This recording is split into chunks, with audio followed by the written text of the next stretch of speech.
Good morning and welcome to Falcon TV. It's Friday, December 4th, 2020. I'm Michael along with the rest of the FTV crew. Cases are rising, hospitalizations are increasing, deaths are increasing, and the number of hospitalized COVID-19 patients nationwide stood on the brink of 100,000, an alarming statistic fueling enormous strain on the healthcare system and its brave, belly-guarded workers. With the holidays coming up for those who do decide to travel, the CDC is now recommending people to get tested for COVID-19 before and after their trips.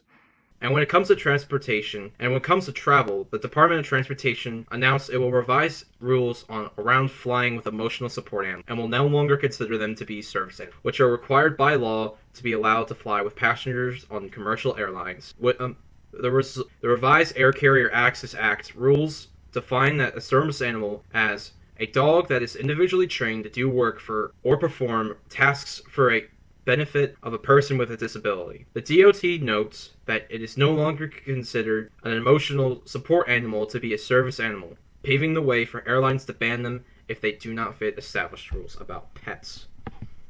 Up to 40 million doses could be available to Americans before the end of the year from a combination of Pfizer's and Moderna's vaccines. That would be enough to vaccinate 3 million people who live in long-term care facilities, as well as most people in the country, 21 million healthcare workers, but most people will not be vaccinated until later April.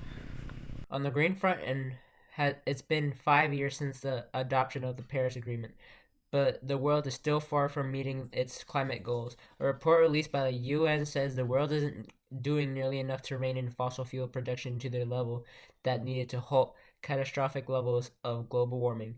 The report measures the gap between Paris Agreement goals and countries' planned production of coal, oil, and gas. Instead of production, countries are planning and projecting an average annual increase of 2%, which by 2030 would result in more than double the production needed to reach the 1.5 degree Celsius limit.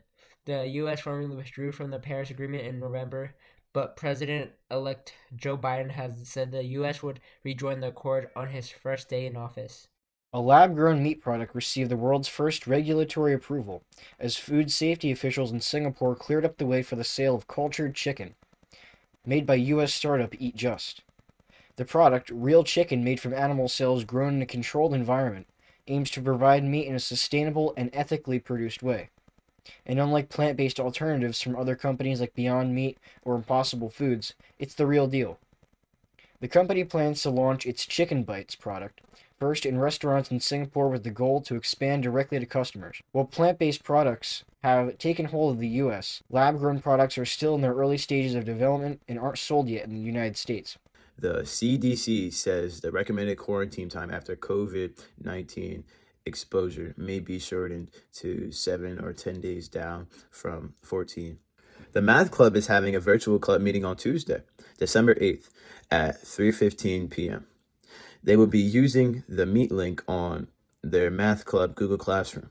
For more info, contact Miss McDonald. So for me and everyone here at FTV crew, have a great day and stay safe.